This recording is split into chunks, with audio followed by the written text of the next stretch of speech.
সাক্ষাৎকার দেওয়া এবং নেওয়া দুটো ক্ষেত্রেই আমাদের অনেক বিষয় মাথায় রাখতে হয়। আমি আগের ভিডিওতে এটা বলেছিলাম। এবার আজকে আলোচনা করব সাক্ষাৎকার নেওয়ার ক্ষেত্রে কি কি জিনিস মাথায় রাখতে হয়। প্রথমত, যার কাছ থেকে সাক্ষাৎকার নেব তার সঙ্গে একটা ফ্রেন্ডলি অ্যাটমসফিয়ার তৈরি করা প্রথমেই, যাতে সে যে কোনো কিছু বলতে আমার কাছে বা যিনি ইন্টারভিউ করছেন তার কাছে বলতে স্বচ্ছন্দ বোধ করেন। তো সেইটা খুব ইম্পর্ট্যান্ট একটা কিন্তু জিনিস। যদি আমি তাকে সেই ফ্রেন্ডলি অ্যাটমসফিয়ারটা না দিতে পারি, তাহলে তিনি কিন্তু অনেক কথা নাও বলতে পারেন বা লুকিয়ে যেতে পারেন। কাজেই সেইটা আমাদেরকে প্রথমে দিতে হবে। দ্বিতীয়ত, যিনি সাক্ষাৎকার নিচ্ছেন তিনি যদি খুব বেশি কথা বলেন, তাহলে যিনি দিচ্ছেন তার কথার পরিমাপটা অনেক কম হয়ে যায়। এটা একটা মানুষের কি বলবো, এটা একটা মানুষের খুব বেসিক বা ফান্ডামেন্টাল কোয়ালিটি বলতে পারেন।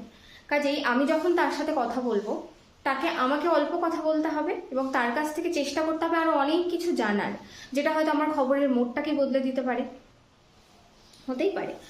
আচ্ছা, তিনি কোন ভাষায় সাবলীল, কমিউনিকেশন বা কথাবার্তার মানে মেসেজ যাওয়া এবং আসা, এই জিনিসটাকে কিন্তু খুব বেশি মাথায় রাখতে হবে। তার কারণ হতে পারে তিনি বাংলা ভাষায় কথা বলতে স্বচ্ছন্দ বোধ করেন। এবার আমি যদি তার সঙ্গে গিয়ে ইংলিশে কথা বলি, অবশ্যই তিনি সেটার মানে বুঝতে পারবেন না, হয়তো অসুবিধা হবে সে তার উত্তর দেওয়ার ক্ষেত্রেও। কাজেই সেই জিনিসটা আমাদের মাথায় রাখতে হবে। দ্বিতীয়ত, ফিল্ড অফ ইন্টারেস্ট, মানে তিনি যে বিষয়টা নিয়ে কথা বলতে বেশি স্বচ্ছন্দ বোধ করছেন, আমাদের প্রয়োজন সেই বিষয়টাকে নিয়ে বেশি মানে কথা বলা বা আলোচনা করা। অবশ্যই আমি যে বিষয়টা জানতে গেছি সেটা সম্পর্কে খবর নেওয়াটা আমার কাছে প্রাইমারি বা প্রাথমিক শর্ত, কিন্তু তার বাইরেও আমাদের অনেক কিছু জিনিস মাথায় রাখতে হয়, সেটা তার মধ্যে একটা।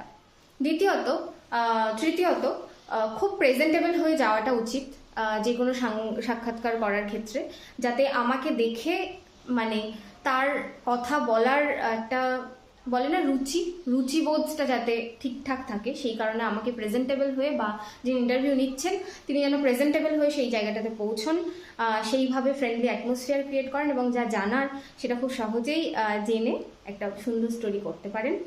এছাড়াও সাংবাদিকতার বা সাক্ষাৎকার নেওয়ার আরো অনেক অনেক শর্ত রয়েছে, সেগুলো না হয় পরে আলোচনা করা যাবে।